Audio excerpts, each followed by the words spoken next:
बिस्मिल्लाहिर्रहमानिर्रहीम। अस्सलाम वालेकुम। Welcome to my channel MSc Nadia. आज की वीडियो में हम स्टार्ट कर रहे हैं topic relationship of biology with other sciences. इससे पहले लेक्चर में मैंने आपको बायोलॉजी का इंट्रोडक्शन दिया था। What is life, division of biology and branches of biology, ये हम पढ़ चुके हैं। अब हम नेक्स्ट कर रहे हैं relation of biology with other sciences. यहाँ पर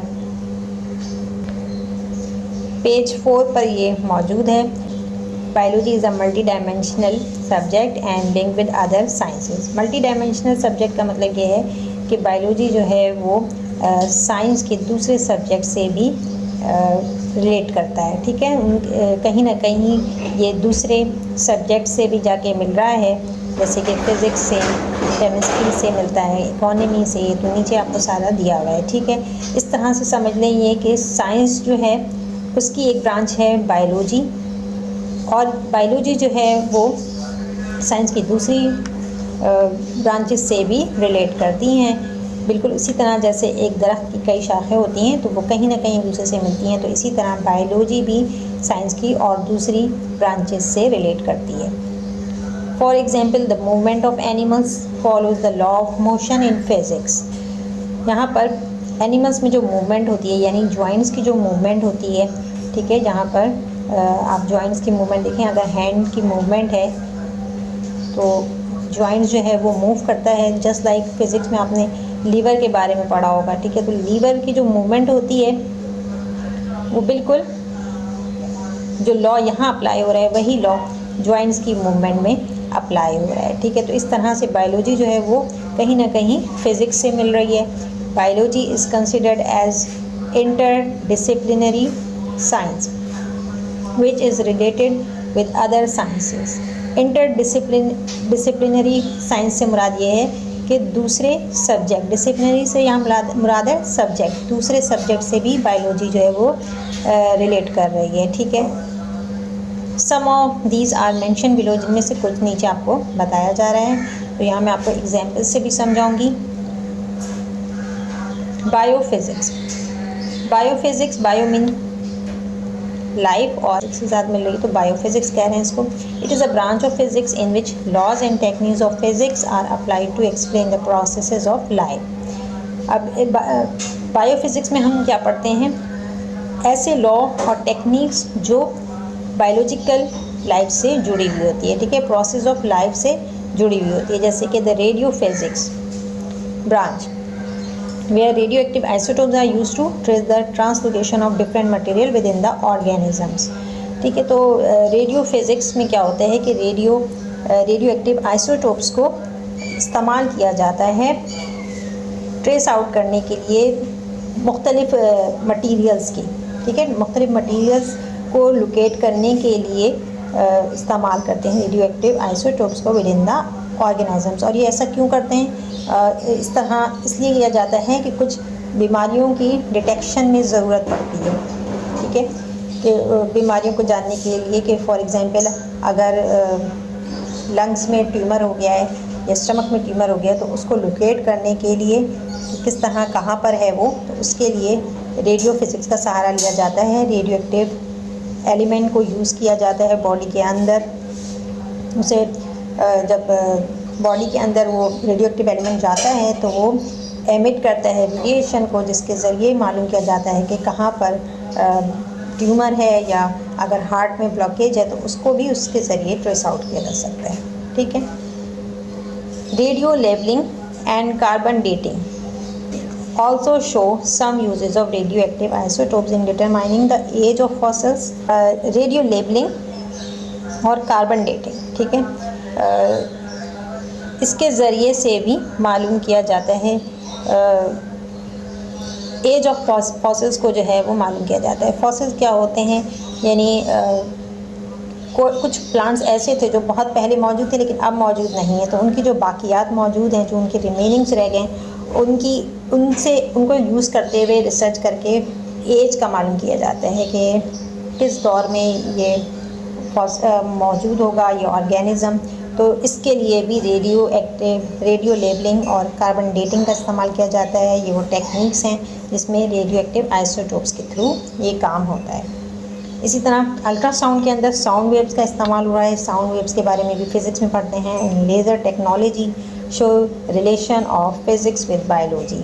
इसी तरह लेज़र टेक्नोलॉजी भी जो है वो फिज़िक्स और बायोलॉजी के दरमियान रिलेशन को शो करता है। नेक्स्ट है biomathematics, biometry. The branch of mathematics which collect data of living organism, it plays very important role in research. ठीक है, अब यहाँ पर मैथमेटिक्स और बायोलॉजी से कैसे ताल्लुक़ है।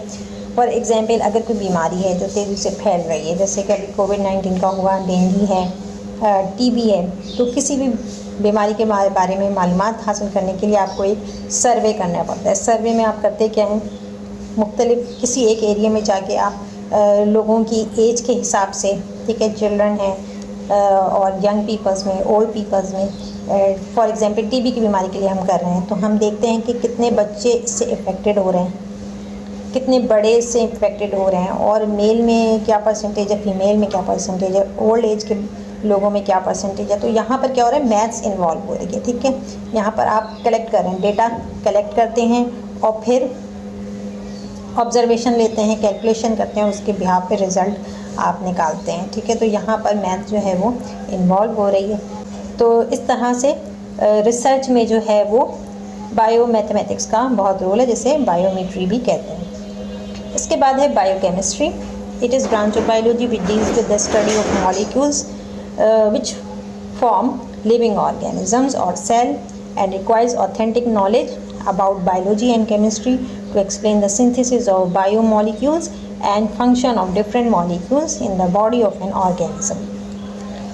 बायोकेमिस्ट्री जो है बायोलॉजी की ब्रांच है जिसमें पढ़ते हैं लिविंग ऑर्गेनिजम्स के को मॉलिक्यूलर लेवल पे पढ़ा जाता है। ठीक है, मॉलिक्यूलर लेवल्स पर मतलब कि सेल जो है वो किससे बन रहा है। ठीक है, और इसके बारे में आपको मालूमात हासिल करते हैं। तो मॉलिक्यूलर लेवल क्या होगा, या बायोमॉलिक्यूल्स क्या होंगे, जैसे कार्बोहाइड्रेट हो गया, प्रोटीन, लिपिड्स और वाइटामिन्स, मुख्तलिफ़ किस्म के एंजाइम्स हैं, मिनरल्स हैं। तो ये सारे जो हैं वो मॉलिक्यूल्स हैं जिनका ताल्लुक लिविंग ऑर्गेनिजम्स से है। ठीक है, तो मॉलिक्यूलर लेवल पे लिविंग ऑर्गेनिजम्स की स्टडी की जाती है, सेल की स्टडी की जाती है टू एक्सप्लेन, और इसके लिए केमिस्ट्री और बायोलॉजी की नॉलेज का सहारा लिया जाता है। ठीक है, इसके बाद है बायोजियोग्राफी।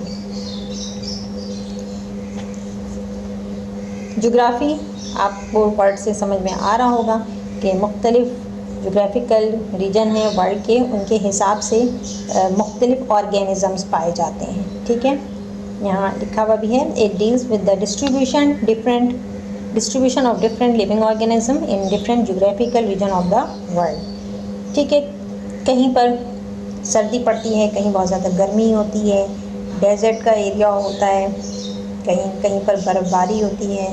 तो इस तरह से लिविंग ऑर्गेनिजम्स भी मुख्तलिफ हो जाते हैं एरिया के हिसाब से, क्लाइमेट के हिसाब से। ठीक है, जैसे कि फॉर एग्ज़ाम्पल पानी में रहने वाले पौधे और जानवर जो हैं वो मुख्तलिफ होते हैं खुश्की पे रहने वाले पौधों और जानवरों से। ठीक है, पहाड़ी इलाकों के एनिमल्स जो हैं उनकी खालें जो हैं वो मोटी होती हैं क्योंकि वहाँ उन्हें सर्दी को फेस करना पड़ता है। ठीक है, बर्फ़ानी इलाके में भी आप पोलर बेयर को देखें तो पोलर बेयर की जो स्किन होती है वो काफ़ी मोटी होती है। क्यों? इसलिए कि उसे लो टेम्परेचर पे रहना पड़ता है, माइनस टेम्परेचर होता है, बहुत ज़्यादा सर्दी होती है, बर्फ़ होता है, तो उसके हिसाब से उनकी स्किन जो है वो उसी हिसाब से डेवलप होती है। वो गर्म इलाकों में नहीं रह सकते। इसी तरह मैदानी इलाकों के जो एनिमल्स होते हैं उनकी स्किन अलग होती है, उनकी स्किन थिन होती है।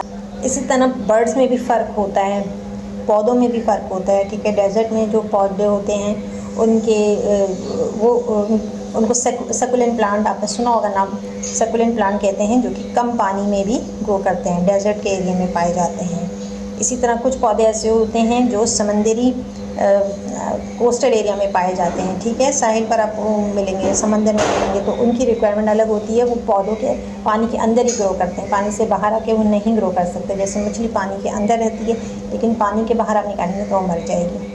ठीक है, तो इसी तरह से हर जगह के जोग्राफिकल रीजन के हिसाब से पौधे और एनिमल्स भी अलग अलग होते हैं, इनकी खसूसियात भी डिफरेंट होती हैं एक दूसरे से। तो इसके बारे में बायोजियोग्राफी में पढ़ा जाता है। बायोइकोनॉमिक्स डील करती हैं ऐसे इम्पॉर्टेंट ऑर्गेनिजम्स जो कि प्रोडक्शन में इन्वॉल्व होते हैं, ठीक है।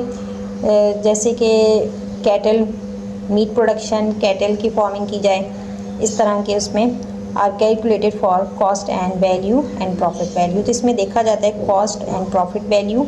फॉर एग्जांपल, अगर फार्मर जो है वो वीट की फसल उगा रहा है तो उसको बीज भी चाहिए होगा, फर्टिलाइज़र भी चाहिए, इसके अलावा पानी के भी एक्सपेंस होंगे, फिर उसकी मेहनत होगी, तो आप लास्ट में उसको कितना प्रॉफिट मिल रहा है। और एज़ कम्पेयर टू अगर राइस की फसल है और उसमें कॉस्ट जो है वो कम है और प्रॉफिट ज़्यादा है, उसका प्रॉफिट वैल्यू जो है वो ज़्यादा होगा, तो वो ज़्यादा फेवरेबल होगा कि राइस की फसल को उगाया जाए। जैसे पाकिस्तान में राइस की बहुत अच्छी वैरायटी मौजूद है। तो इस तरह से अगर किसान कमा रहा है, अच्छा प्रॉफिट उसे मिल रहा है, तो इससे लोगों की इकॉनमी जो है उसमें फ़र्क आएगा। इसी तरह मुल्क के हिसाब से देखें तो ट्रेडिंग के हिसाब से आप बायो इकोनॉमिक्स में आप ट्रेडिंग को देख सकते हैं कि किस चीज़ को एक्सपोर्ट करने में, पाकिस्तान से अगर हम राइस एक्सपोर्ट करते हैं तो उसमें आपको प्रॉफिट ज़्यादा मिलेगा, क्योंकि पाकिस्तान में राइस की क्वालिटी जो है वो बहुत अच्छी है। तो इस हिसाब से अगर उसकी ग्रोथ को बढ़ाया जाए, उसकी प्रोडक्शन को, राइस की प्रोडक्शन को बढ़ाया जाए, तो उससे जो है वो आपको मुनाफा जो है वो अच्छा मिलेगा। तो इस तरह से मुख्तलिफ़ किस्म की फ़सलों को इकनॉमी के हिसाब से देखा जाता है। इसी तरह मीट की प्रोडक्शन को किस तरह से बढ़ाया जाए, ठीक है, कौन से ऑर्गेनिजम्स इन्वॉल्व होते हैं इन प्रोडक्शन में कि जिससे अच्छी प्रोडक्शन मिले। आज की वीडियो को यहीं पर एंड करते हैं। वीडियो पसंद आई है तो लाइक और शेयर ज़रूर करिएगा, चैनल को सब्सक्राइब कर लें और बेल आइकन पर जाकर ऑल को प्रेस कर लें ताकि मेरी हर आने वाली वीडियो आपको मिल सके। नेक्स्ट वीडियो तक के लिए अल्लाह हाफ़िज़।